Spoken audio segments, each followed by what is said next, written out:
أعوذ بالله من الشيطان الرجيم بسم الله الرحمن الرحيم یوسل شپاړس نمبر آیات ته سورة النساء پنځمه سپاره.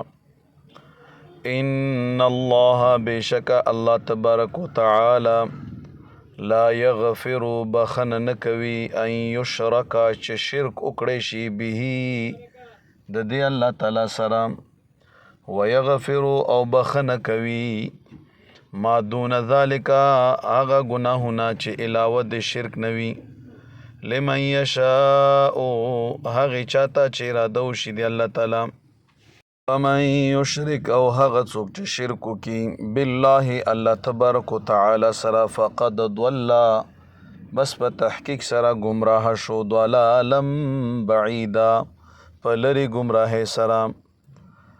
دوستانو حقیقت دا چې شرک چې دا ډیره لویه ګناه ده. لقمان حکیم سے خپل بچو ته یې بچو شرک دا ډیر لوی ظلم دی.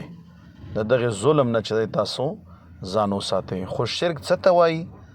آیا شرک به د چا معتبر وي؟ شرک څه ته وایي؟ نو اسلام چې کوم د عقایدو پخواني کتابونه دي هغوی د شرک وضاحت کړی دی. دا نه چې هر سړی به راپاڅي او د شرکو د کفر ټاپې به لګوي. شرک معنا د الله تبارک وتعالی په ذات او د هغه په صفاتو کې بل یو څوک شریکول، د الله تعالی ذات مثال په تور الله غوندې بل څوک منل یا د الله غوندي صفتونه، دا ټکی ډېر مهم دی دوستانو.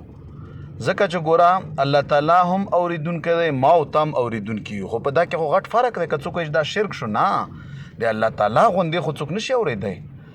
ما او تام لیدونکی یو، الله تعالی هم لیدونکی دی، خو د الله تعالی غوندې خو څوک لیدونکی نه دی که نه. ما او تا سره هم علم شته، الله تعالی سره هم علم دی، خو الله تعالی غوندې علم خو چا سره نشته که نه.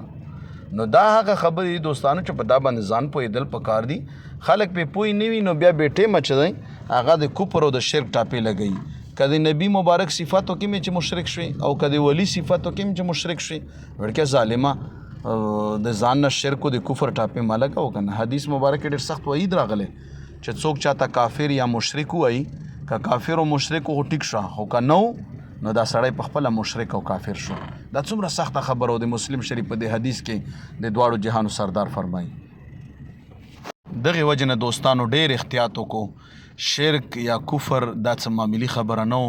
بس دا وایه چې د الله تعالی غوندې څوک منل، د الله تعالی غوندې بل ذات منل، د الله تعالی غوندې صفتونه چې دي دا مخلوق له ثابتول دا نه دی پکار. نو دوستانو دا هغه عظیمه معنا ده د شرک چې امید دی چې تاسو ذهن به پې کولو شوی وي. او هغه خلک چې د شرک او د کفر ټاپې لګوي د هغو خلکو خولې بند کړو ورته چې ظالمانو ځانونه هم تباه کړل او خلک هم تباه کړل. الله تعالی زموږ او تاسو له په صحیح دین باندې د یقین او د عمل کولو توفیق راکړي. صدق الله العظیم.